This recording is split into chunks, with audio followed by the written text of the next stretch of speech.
বন্ধু, আপনি কি কখনো এমন পরিস্থিতির মধ্যে পড়েছেন যে স্বপ্ন আছে কিন্তু পথ নেই, ইচ্ছে আছে কিন্তু কোনো সুযোগ নেই?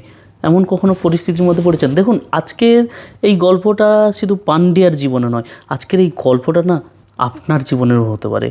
দেখুন, পান্ডিয়া ছিল খুব সাধারণ পরিবারের ছেলে। বাবার মানে মাসের বেতনে কোনো রকম তাদের সংসার চলে যেত ঠিকই, কিন্তু তাদের স্বপ্নগুলো হিসেবের খাতায় আটকে থেকে যেত। পান্ডিয়ার স্বপ্ন ছিল একটা ছোট বাড়ি এবং তার মায়ের একটা ভালো চিকিৎসা, ভালো জায়গায় ভালো চিকিৎসা করানো এবং পরিবারের সবার মুখে একটু হাসি ফোটাতে তার ইচ্ছে ছিল। কিন্তু বাস্তবতা তার প্রতিদিন প্রতিদিন ইন্টারভিউর পর রিজেকশান, আবার তারপরের দিন আবার কোথাও না কোথাও কাজের সোর্সে সেখানে গিয়ে অপেক্ষা করা, তারপরে ইন্টারভিউ, আবার রিজেকশান। তো এভাবেই সে চেষ্টা চালিয়ে যেত এবং দিন শেষে সে নিরাশ ছাড়া তার হাতে আর কিছুই জুটতো না। এর ফলে তার আত্মবিশ্বাস ধীরে ধীরে ভেঙে যাচ্ছিল। তো সেই সময় একদিন তাকে তার এক বন্ধু বহুদিন আগে, মাস ছয়েক আগে তাকে নেটওয়ার্ক মার্কেটিং নিয়ে তাকে বলেছিল। তো সেই সময় সে বলেছিল যে ভেবে দেখব। তো তারপরে সে আর রেসপন্স দেয়নি। তার বন্ধু অনেকবার যোগাযোগ করার চেষ্টা করেছে, তো রেসপন্স দেয়নি। তো তাকে একদিন তার বন্ধু সামনাসামনি দেখতে পেয়ে তাকে বলছে, পান্ডিয়া এখন কোথায় কী কাজ টাজ করছিস? তো পান্ডিয়া তার পরিস্থিতির কথা সব কিছু বলে থাকে, যে এইরকম ব্যাপার, পড়াশোনা করে এইরকম করে এখন সব জায়গায় ছুটছি, সব জায়গায় খালি ডিগ্রি দেখছে, কোয়ালিফিকেশান দেখছে, তারপরেই রিজেকশানের পরে জানাবে বলে রিজেকশানের রিজেকশান করে দিচ্ছে। তো সব জায়গায় নিরাশা ছাড়া কোনো জায়গায় ভালো পাচ্ছি না, কোনো একটা কাজের সুযোগ পাচ্ছি না। তো তখন তার সেই বন্ধু তাকে বলে যে, পান্ডিয়া, তোকে মাস ছয়েক আগে আমি নেটওয়ার্ক মার্কেটিংয়ের কথা তোকে বলেছিলাম, তুই বলেছিলিস ভেবে দেখবো, তো সেটা নিয়ে কি তুই কিছু ভেবে দেখলি? তো পান্ডিয়া তখন হেসে তাকে বলল, মুচকি হাসে বলল, আরে ওটা আবার ভাববো কি? নেটওয়ার্ক মার্কেটিংয়ে তো ওই লোকের কাছে গিয়ে প্রোডাক্ট বিক্রি করা ছাড়া আর কি আছে? ওতে আর এই লোকের বাড়ি বাড়ি বা লোকের কাছে যত চেনা পরিচয় লোকের কাছে গিয়ে খালি প্রোডাক্ট বিক্রি করো, এগুলো ছাড়া আর কি আছে ওতে? তো তখন তার বন্ধু তাকে বলল, আচ্ছা পান্ডিয়া, তুই বলতো, আজকের দিনে মানুষ যে যাই জায়গায় ইনকাম করুক না কেন, কিন্তু আজকের দিনে কে কোথায় বিনা সেল করে কোথায় উপার্জন করছে বলতো? তোর যে বাবা যে কারখানায় কাজ করে যে কারখানায় যে প্রতিদিনে যে কাজে যায়, তো সেখানেও তো সে যে কাজ করছে, সে তো নিজের শ্রমটা সেল করে, নিজের টাইমটা সেল করে সে তো উপার্জন পাচ্ছে। ঠিক দেখ, তুই ভেবে দেখ, তোর পাড়ায় যে রবিন কাকুর যে দোকান, তো সেও তো সেই দোকানে দেখ বিভিন্ন গ্রোসারি থেকে নিয়ে, পার্সোনাল কেয়ার থেকে, বিউটি কেয়ার থেকে নিয়ে বিভিন্ন নুন, ঝাল, আলু, পেঁয়াজ, মশলা এবং ময়দা, আটা, সাবান, শ্যাম্পু, সব কিছুই, এসব যে বিভিন্ন ধরনের প্রোডাক্ট যে সে তার দোকানে রেখেছে, তো এসব ধরনের প্রোডাক্ট সে কেন দোকানে সাজিয়েছে?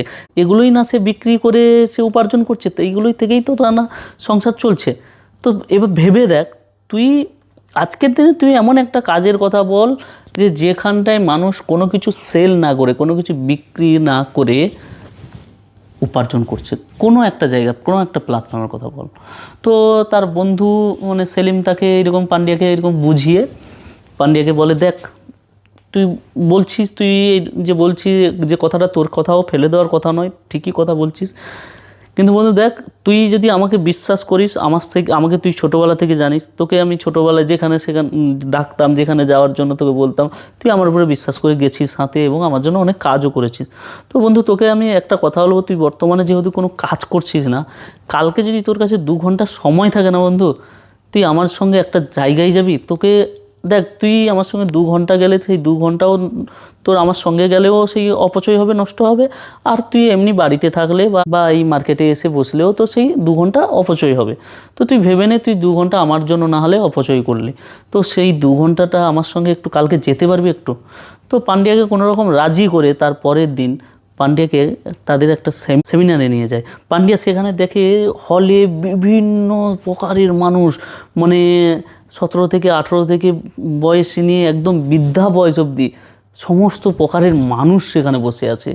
তো সেখানে সে প্রথমে এই হল পিকআপ দেখে, এরকম লোকের দেখে সে একটু তার মাথায় একটু খটকা জাগে যে এত ধরনের লোক কাজ করছে এখানে।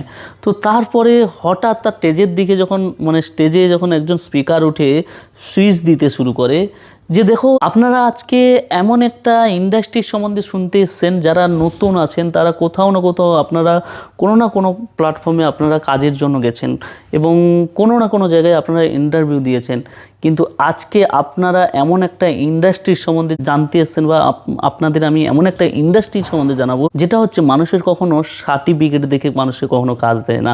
এখানে এই ইন্ডাস্ট্রি কেবল দেখে মানুষের স্বপ্ন, মানুষের ডিটারমিনেশন এবং মানুষের মধ্যে কতটা সাহস আছে সেটাই দেখে। তো আশা করি আপনাদের মধ্যে আপনাদের স্বপ্ন পূরণ করার জন্য সেইটুকুনি সাহস আপনাদের মধ্যে রয়েছে।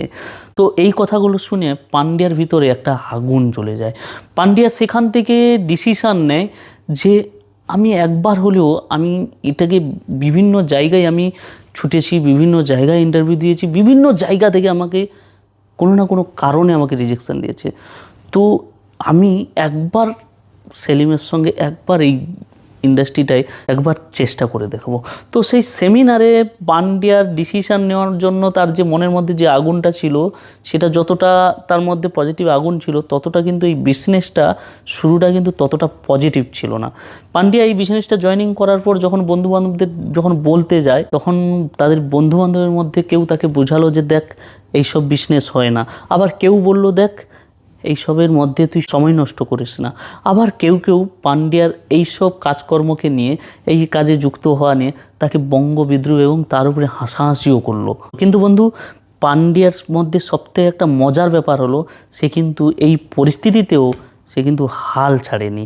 সে একটা জিনিস সেই সেমিনারটা থেকে শিখে এসেছিল যে এই ইন্ডাস্ট্রিটা এই নেটওয়ার্ক ইন্ডাস্ট্রিটা এমন একটা ইন্ডাস্ট্রি, এটা শুধু ইনকামের প্ল্যাটফর্ম না, এটা মানুষের ব্যক্তিত্ব গড়ার ইন্ডাস্ট্রি, এটা মানুষের ব্যক্তিত্ব বিল্ড করার একটা বিশাল বড় একটা প্ল্যাটফর্ম। তো বন্ধু তার মধ্যে এতটাই পজিটিভিটি ছিল, তাই সে এত রিজেকশান শোনার পর সে প্রতিদিন বাড়িতে এসে বই পড়লো এবং আপনাদের মতো সে সোশ্যাল মিডিয়াতে বিভিন্ন এন্টারপ্রেনিউর, বিভিন্ন সাকসেসফুল লিডারদের কথা শুনলো এবং তার সাথে সাথে আয়নার সামনে কথা বলাও প্র্যাকটিস করলো। এরপরে লাভ কী হলো জানেন?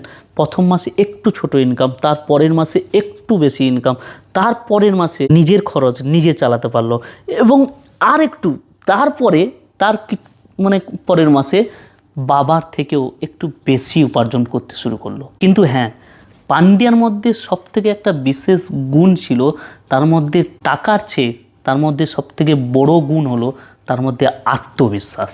আর তার ফলে আজ শুধু সে নিজে সফল নয়, তার সাথে সাথে তার টিমের 10 জন মানুষের জীবনেও আলো জ্বালিয়েছে। আজ পান্ডিয়াকে জিজ্ঞাসা করলে বলে নেটওয়ার্ক মার্কেটিং শুধু আমাকে টাকা আয় করে দেয়নি, নেটওয়ার্ক মার্কেটিং আমাকে নতুন করে চিনতে শিখিয়েছে। আমি যদি সেই দিন সেলিমকে এই ইন্ডাস্ট্রিটার সম্বন্ধে উপহার্য করে যদি এই ইন্ডাস্ট্রিতে না আসতাম, আজ আমি সত্যি কথা আমি নিজেকে চিনতে পারতাম না।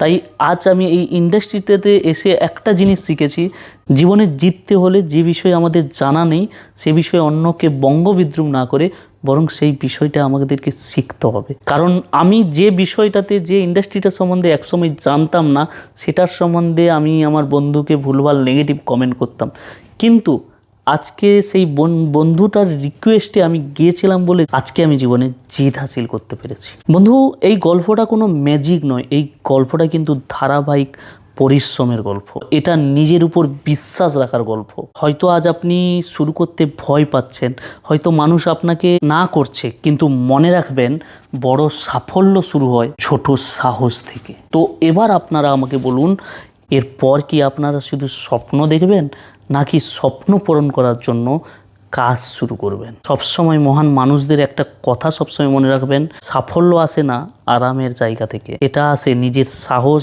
ধারাবাহিকতা আর প্রতিশ্রুতি থেকে। তো ভালো থাকবেন, সুস্থ থাকবেন। আর যদি পিসি বেরা ইউটিউব চ্যানেলে নতুন এসে থাকেন তবে চ্যানেলটিকে সাবস্ক্রাইব করে চ্যানেলটির সঙ্গে জুড়ে থাকবেন। আর যদি ভিডিওটা ভালো লাগে অবশ্যই আপনারা আপনাদের ফ্রেন্ডদের সঙ্গে অবশ্যই ভিডিওটাকে শেয়ার করবেন। দেখা হবে এমনই কোনো নেক্সট ভিডিওতে।